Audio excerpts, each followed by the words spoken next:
Medical college है जो world class 3 Tesla CT scan machine है, आईजीएमसी का मेडिकल कॉलेज है, नेयर चौक का मेडिकल कॉलेज है, हमीरपुर का मेडिकल कॉलेज है, उसके लिए तकरीबन मैंने अभी 100 करोड़ रुपए स्वीकृत किया और जल्दी वो मशीन इसके लिए आएगी। अब ये पैसा आता कहां से है? कोई सरकार ये नहीं चाहती कि अपनी जनता को दुखी करे। कोई सरकार ये सोचती है कि मैं दोबारा से चुनाव जीत कर आऊं और दोबारा से मेरे को कुर्सी मिले। लेकिन हमने ये फैसला आपके लिए इसलिए किया कि आपको समझना होगा, आपको लुटाने के लिए कुछ भी लुटा सकते हैं, तो आपको धोखा दे रहे हैं। हर 100 रुपए में से 70 पैसा सरकारी कर्मचारियों के वेतन और पे और ब्याज और मूलधन पर खर्च हो जाता है। ऐसा क्यों हुआ कि हमें कर्जा उठाने के लिए कर्जा चुकाना पड़ रहा है?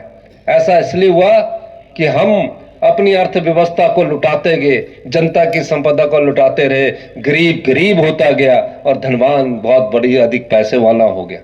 गरीब के हाथ में कुछ नहीं आ रहा, आम आदमी के हाथ में कुछ नहीं आ रहा, किसान के हाथ में कुछ नहीं आ रहा। जब हमने उन दरवाजों को बंद करना शुरू किया तो निश्चित तौर पर उन व्यक्तियों को जरूर तकलीफ हुई होगी जो व्यक्ति प्रदेश की संपदा को लूटते आ रहे थे, आपके पैसे को लूटते आ रहे थे।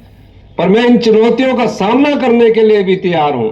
मैं चाहता हूं कि आने वाले समय में गरीब को उसके घर के दरवाजे के 15-20 किलोमीटर के दायरे में अच्छा इलाज मिले, अच्छी शिक्षा मिले, पीने का अच्छा पानी मिले।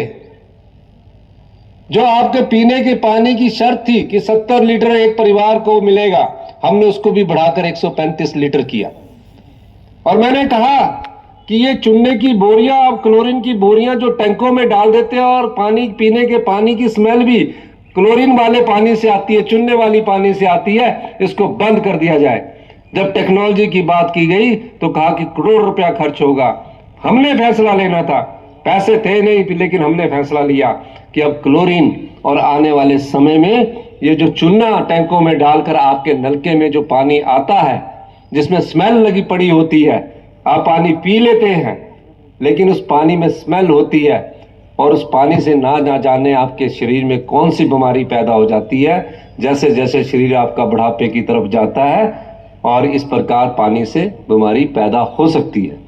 तो हमने उसमें latest world class technology UV का इस्तेमाल करने के पूरे प्रदेश में हमने आदेश दिए। आपको भी स्वच्छ जल मिले। सिर्फ दिखने वाला पानी गिलास में साफ नहीं होता। आप ये सोचे कि ये दिखने वाला गिलास में पानी साफ है और मैं पीकर अपनी प्यास बुझा रहा हूं।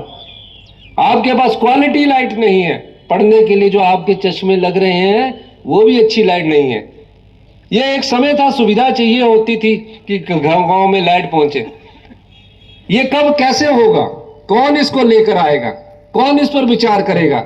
ये जनता को सोचना होगा। जनता में सरकारें चुनने का अधिकार लोकतंत्र में आपको दिया है।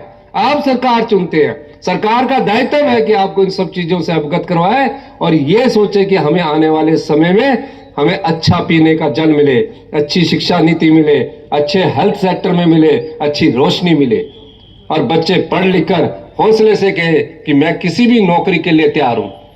आज जो भी नौकरी निकलती है वो सरकारी नौकरी की तरफ हम दौड़ते हैं।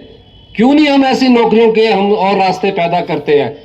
वो इसलिए नहीं कर पाते क्योंकि बच्चों में कहीं ना कहीं आत्मविश्वास की कमी हम छोड़कर चले गए।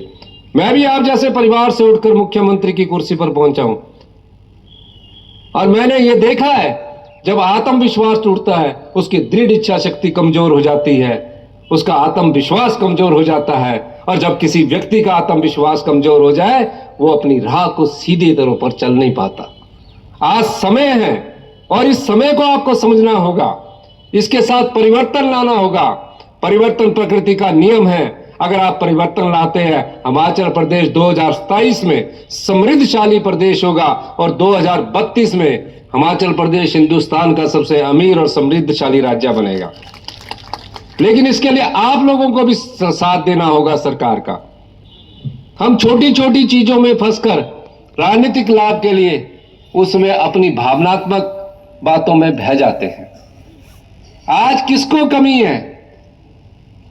हिमाचल प्रदेश में हिमाचल की सरकार गरीब है, जब हमने आंकलन किया तो 28 लाख गाड़ियां हैं। हिमाचल की जनता अमीर है, यहां सरकार गरीब है, जनता अमीर है। जब हमने फैसले लिए, हमने पाया कि बड़े बड़े होटलों को 1 रुपए की सब्सिडी में दी जाती। होटल के कमरे का किराया 2000, 3000, 4000। बाली जी को क्यों सब्सिडी मिले, इनके होटल में है। बाली जी ने बोला मैं खुद ही तय कर देता हूं। 1 रुपए पर यूनिट। 1 रुपए पर यूनिट का मतलब है कि जितने भी इनकम टैक्स में पेई है, गोमा जी बैठे हैं, जो भी होटल पेइंग बैठे हैं, इनको क्यों सब्सिडी मिले। वाइल्ड फ्लावर हॉल को क्यों सब्सिडी मिले, क्यों सब्सिडी मिले? वो जनता का पैसा है। हमने उस पर फैसला किया कि कमर्शलाइज जो भी 5 लोड जो कमर्शलाइज जो भी कनेक्शन लगे होंगे उसको हम सब्सिडी विड्रॉ कर रहे हैं। पीने के पानी के बड़े बड़े बिल माफ कर दिए गए पिछली सरकार ने चुनाव जीतने के लिए। वो किसके पैसे थे? वो आपके पैसे थे। इसलिए हमने कहा कि जो गरीब है उसको ऊपर उठाने के लिए हम 300 यूनिट मुफ्त बिजली भी देंगे। जो धनवान है, जो अमीर है, क्या वो अपनी जेब से, जिस समाज से उसने कमाया है, उस समाज को वापस करने का अधिकार भी उन्हीं व्यक्तियों का बनता है कि आज आप धनवान बन के इनकम टैक्स करोड़ों का दे रहे हैं तो किसी प्रकार की सब्सिडी ना लें। आज मैं आपसे कहना चाहता हूं, क्या किसी को 100 रुपए पानी का बिल देने में दिक्कत है? महीने का 100 रुपया, 3 रुपए पर डे के हिसाब से कोई दिक्कत होगी? तो मैं ये कहना चाहता हूं कि 100 रुपया अगर कोई पानी का बिल देते तो आपको अच्छा पानी मिलेगा जिसके घर में नलका लगा है। नहीं तो आपको पानी वैसे ही चलता रहेगा, सरकारें आती रहेगी, पीते रहेंगे। कोई बीमार हो गया तो उसके लिए तो आप 3 की जगह 3 रुपए पर डे के हिसाब से देने की जगह 3000 रुपया पर डे के हिसाब से भी खर्च करने में पीछे नहीं हटेंगे। अब समय बदल रहा है और उस बदलाव के साथ हिमाचल की जनता को चलना पड़ेगा। इसीलिए मैंने बार बार कहा है, कई बार अखबारों में आता है, सोशल मीडिया में चर्चा हो जाती है, कई चर्चाएं मैं देखता हूं, कई टिप्पणियां हमारे पर व्यक्तिगत की जाती कि यहां गए जी समोसा खा लिया, कई मुर्गा की बात आ जाती है। आप प्रदेश को यह बताइए कि इस जनता के खजाने को आपने 5 साल पहले क्यों लुटा दिया?